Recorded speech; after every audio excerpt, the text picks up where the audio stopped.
एक गांव में एक आदमी रहता था जिसका नाम था श्याम। वह पूरी तरह नास्तिक था, यानी भगवान में उसका जरा भी विश्वास नहीं था। वह हमेशा कहता, ये सब भगवान भगवान की बातें बेकार हैं। उसका दोस्त गोपाल, जो भगवान का भक्त था, उसे एक दिन जबरदस्ती एक कथा में ले गया।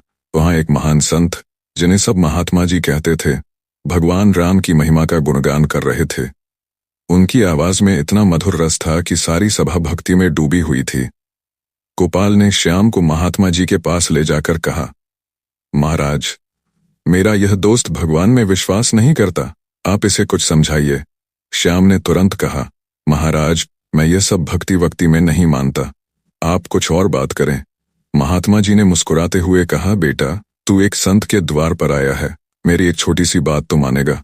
श्याम ने थोड़ा हिचकिचाते हुए कहा, ठीक है, लेकिन भक्ति की बात मत करना, जो चाहे करवा लो।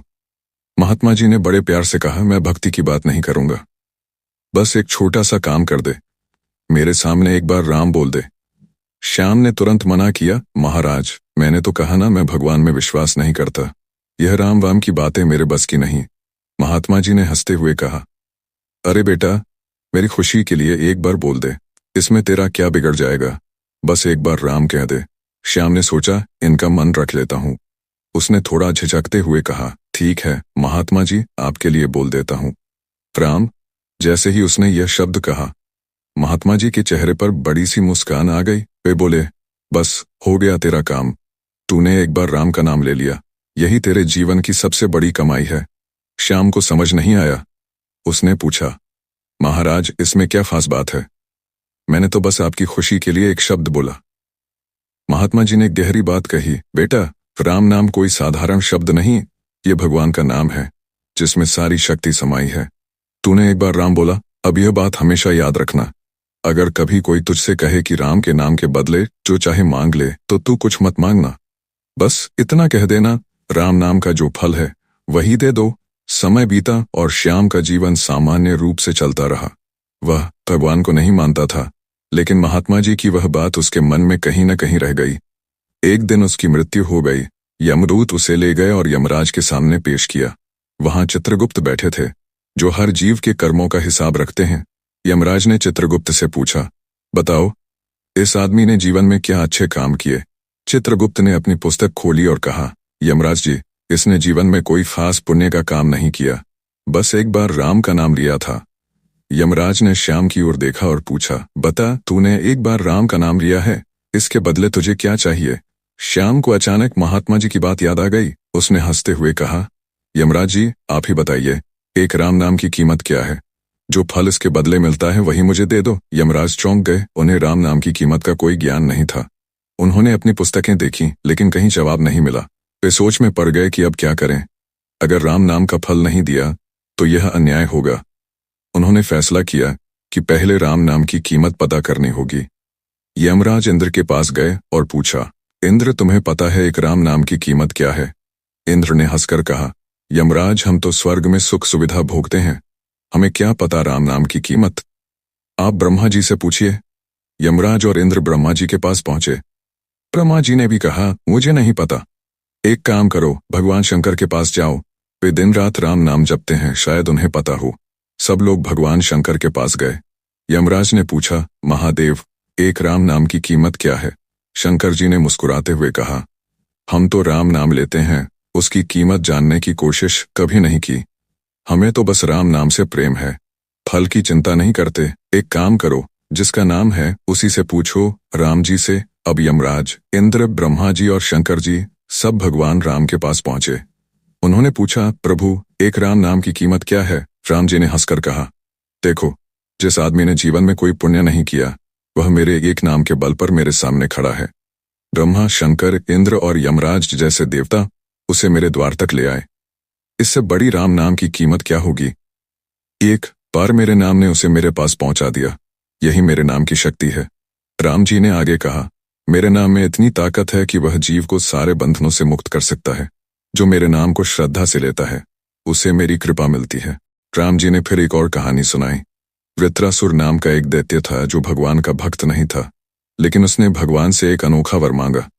उसने कहा, प्रभु, मुझे आप नहीं चाहिए, मुझे आपका भक्त भी नहीं बनना, मुझे तो आपके भक्तों का दास बनना है। वृत्रासुर की यह बात बहुत सुंदर थी। उसने समझ लिया था कि भगवान तक पहुंचने का रास्ता उनके भक्तों की शरण से होकर जाता है। जो भक्तों की सेवा करता है वह भगवान तक पहुंच जाता है। महात्मा जी ने सभा में एक और सुंदर दृष्टांत सुनाया। एक नई नवेली दुल्हन भगवान के मंदिर में दर्शन करने गई, लेकिन उसे भगवान के दर्शन नहीं हो रहे थे। क्यों? क्योंकि उसके और भगवान के बीच दो पर्दे थे। एक पर्दा मंदिर का था जो पुजारी ने लगाया था, दूसरा पर्दा उसकी साड़ी का घूंघट था। पुजारी ने भगवान का पर्दा हटा दिया, लेकिन दुल्हन का घूंघट अभी भी था।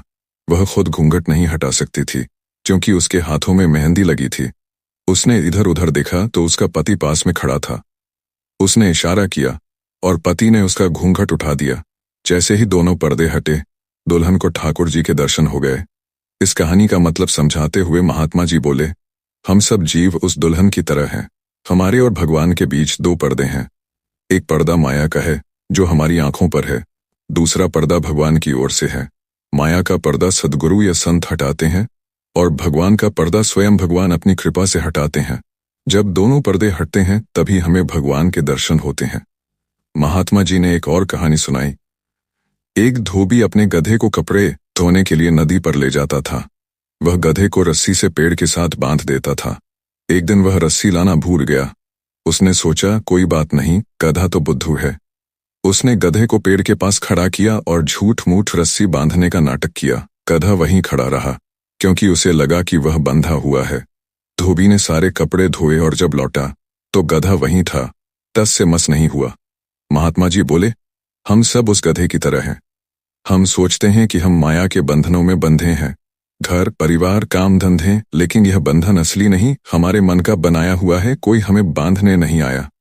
जब हम संतों की शरण लेते हैं तो वे हमें समझाते हैं कि यह बंधन झूठा है। महात्मा जी ने आगे कहा, संसार का नाम ही दुखालय है। यहाँ सुख की उम्मीद करना मूर्खता है। यहाँ हर कदम पर दुख मिलेगा, लेकिन जो जीव भगवान के चरण पकड़ लेता है वह दुखों के बीच भी शांति पाता है। उन्होंने प्रहलाद की मिसाल दी, जो छोटा सा बालक था, लेकिन उसने भगवान के चरण इतनी मजबूती से पकड़े कि भगवान को उसके लिए प्रकट होना पड़ा। अंत में महात्मा जी ने हनुमान जी की कहानी सुनाई। जब राम जी ने लंका पर विजय प्राप्त की तो उन्होंने हनुमान से कहा, हनुमान, मैंने तुझे कुछ नहीं दिया। मैं तुझे किष्किंधा देना चाहता था, लेकिन वह सुग्रीव को देना पड़ा। लंका देना चाहता था, लेकिन वह विभीषण को देना पड़ा। अयोध्या देना चाहता था, लेकिन वह मुझे लेनी पड़ी। मैंने तुझसे अन्याय किया। हनुमान जी ने हंसते हुए कहा, प्रभु, आपने अच्छा किया जो मुझे यह सब नहीं दिया। मुझे कोई सांसारिक पद नहीं चाहिए। मुझे तो बस 4 चरण चाहिए, आपके 2 चरण और माता सीता के 2 चरण। ये 4 चरण मिल जाएं तो मुझे सारी दुनिया के पद मिल गए। तुलसीदास जी कहते हैं, भगवान, अगर कुछ देना चाहते हो तो अपने चरणों की भक्ति दे दो, यही सबसे बड़ा धन है। महात्मा जी ने सभा को समझाया, जीवन में सच्ची शांति भगवान की शरण में ही मिलती है। संसार में जितने जन्म लिए सब में हमने अपने को बनाया और बिगड़ा, लेकिन जब सद्गुरु या संत की शरण मिलती है तो वह हमें भगवान तक ले जाता है। राम नाम की शक्ति ऐसी है कि एक बार लेने से भी जीव का उद्धार हो सकता है। बस अपने मन के बंधनों को तोड़ो और भगवान के चरणों में लीन हो जाओ।